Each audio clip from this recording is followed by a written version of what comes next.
Bismillahirrahmanirrahim. Assalamualaikum warahmatullahi wabarakatuh. Selamat datang di channel Sahabat Luar Biasa. Channelnya orang-orang luar biasa. Apa kabar teman-teman? Mudah-mudahan sehat selalu dan selalu dalam rahmat dan lindungan Allah Subhanahu wa taala. Amin ya robbal alamin.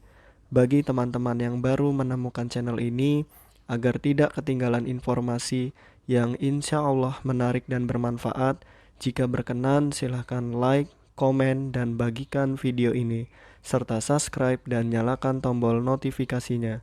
Syukron jazakumullah khairan. Alhamdulillahillazi bini'matihi tatimus solihat. Segala puji hanya milik Allah, yang dengan segala nikmatnya segala kebaikan menjadi sempurna. Salawat serta salam semoga tercurah limpahkan kepada Nabi Muhammad sallallahu alaihi wasallam serta istri-istri beliau, saudara-saudara beliau, tabi'in, tabi'ut tabi'in, dan bagi kita yang insya Allah setia dan istiqomah mengikuti sunnahnya sampai akhir hayat. Amin ya robbal alamin. Rabbi syrohli sodri wa yasirli amri wahlul uqdatam min lisani yafqahu qawli.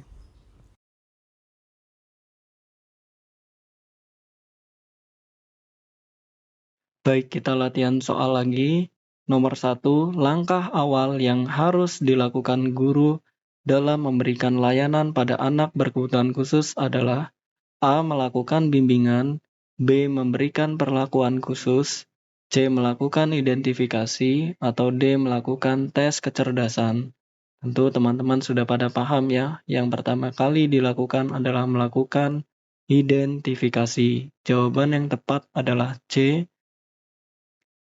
Nah, identifikasi merupakan kegiatan awal untuk mengetahui dan mendeteksi anak berkebutuhan khusus, mengenal atau menandai sesuatu yang dimaknai sebagai proses penjaringan atau proses menemukan anak berkebutuhan khusus, apakah mempunyai kelainan atau masalah, atau proses pendeteksian dini terhadap anak berkebutuhan khusus.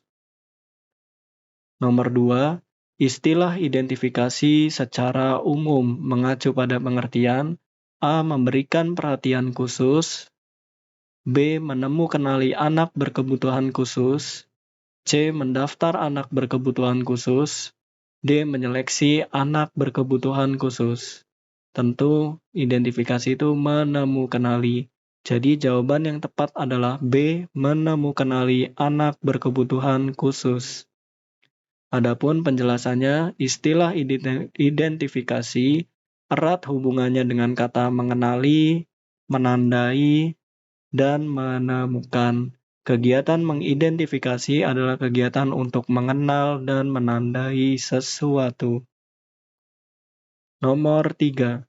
Identifikasi anak berkebutuhan khusus yang dilakukan di sekolah dilakukan berorientasi pada A. Kemampuan dan hambatan anak, B. Usia anak, C. Prestasi belajarnya, atau D. Karakteristiknya. Tentu D. Karakteristiknya ya teman-teman. Adapun penjelasannya, identifikasi yang dilakukan untuk menemukanali keberadaan anak-anak berkebutuhan khusus berorientasi pada ciri-ciri atau karakteristik yang ada pada seorang anak yang mencakup kondisi fisik, kemampuan intelektual, komunikasi, maupun sosial emosional. Menurut Dudi Gunawan tahun 2011. Nomor 4. Melihat adanya keanehan perilaku seorang siswa dalam melihat dan mendengar. Nah, melihat dan mendengar, seorang guru SD menduga siswa tersebut termasuk berkebutuhan khusus. Ini berarti guru telah melakukan A. Observasi, B. Pemetaan kondisi siswa, C. Diagnosis siswa, atau D. Identifikasi siswa. Tentu jawaban yang tepat adalah D. Identifikasi siswa. Nomor 5. Observasi merupakan salah satu teknik untuk melakukan identifikasi anak berkebutuhan khusus secara A. Langsung, B. Tidak langsung, C. Langsung dan tidak langsung, D. Individu.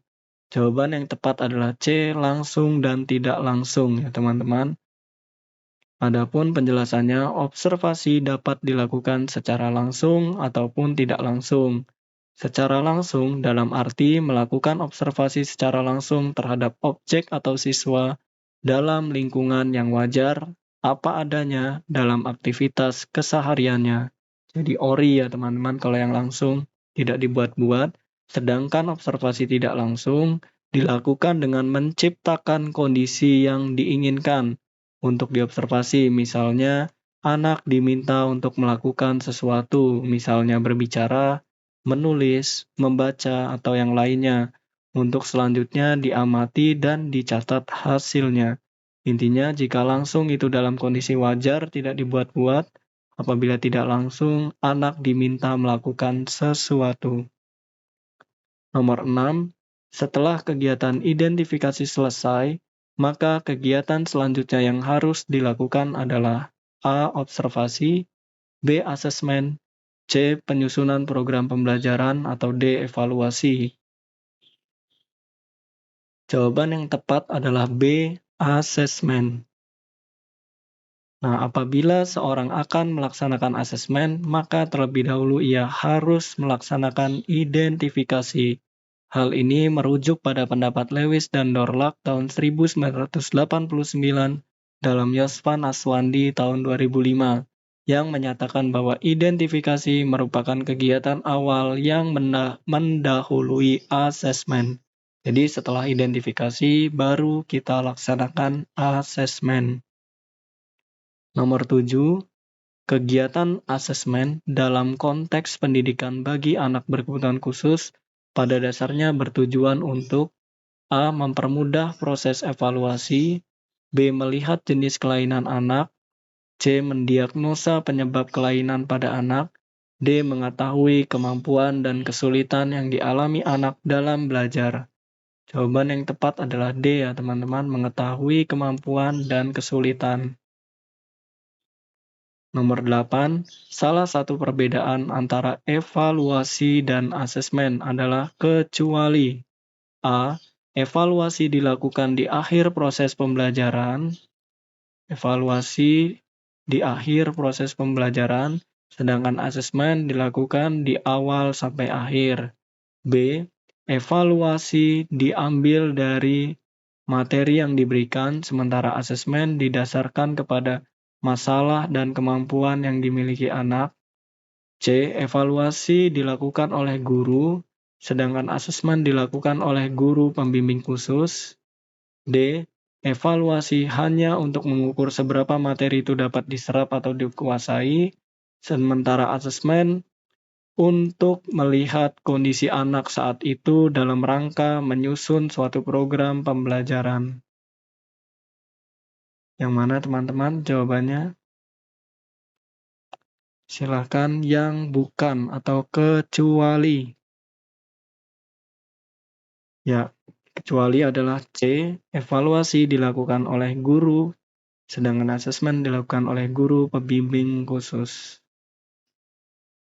Adapun penjelasannya dilihat dari pelaksanaannya, evaluasi dilakukan di akhir proses pembelajaran atau di saat proses pembelajaran berlangsung. Sementara tindakan asesmen bukan hanya dilakukan di akhir dan di saat proses belajar berlangsung, tetapi jauh sebelum proses belajar itu terjadi. Asesmen telah dilakukan dan proses ini akan terus bergulir tanpa henti. Lalu, jika dilihat dari kontennya atau instrumen, evaluasi diambil dari materi yang diberikan, sementara asesmen didasarkan kepada masalah dan kemampuan yang dimiliki anak.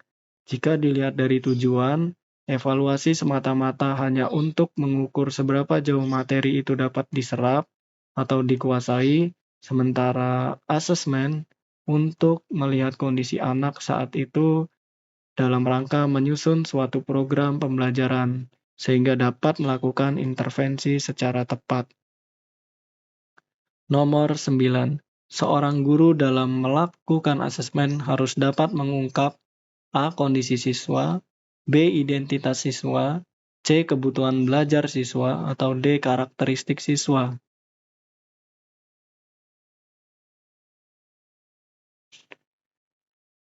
Ya, tentu untuk kebutuhan belajar siswa ya, teman-teman. Nomor 10. Peran guru di sekolah dalam memberikan layanan bagi anak berkebutuhan khusus semakin besar. Untuk itu, diperlukan kemampuan dalam A. Membimbing siswa-siswanya, B. Mengenali kondisi dan kebutuhan belajar tiap siswa, C. Menyusun rencana pembelajaran, atau D. Mengevaluasi hasil belajar siswa. Tentu jawaban yang tepat adalah B ya teman-teman, mengenali kondisi dan kebutuhan belajar setiap siswa. Baik teman-teman, mungkin itu saja yang dapat saya bagikan. Apabila ada kebenaran, pastikan itu datangnya dari Allah Subhanahu wa taala, dan apabila ada kesalahan, pastikan itu datangnya dari saya. Maka apabila ada kebenaran, mohon doakan kebaikan, dan apabila ada kesalahan, mohon dimaafkan dan diingatkan. Syukron jazakumullah khairan. Allahumma inni as'aluka ilman nafi'an wa rizqan thayyiban wa amalan mutaqabbalan. Subhanakallahumma wa bihamdika asyhadu an la ilaha illa anta astaghfiruka wa atubu ilaik. Wassalamualaikum warahmatullahi wabarakatuh.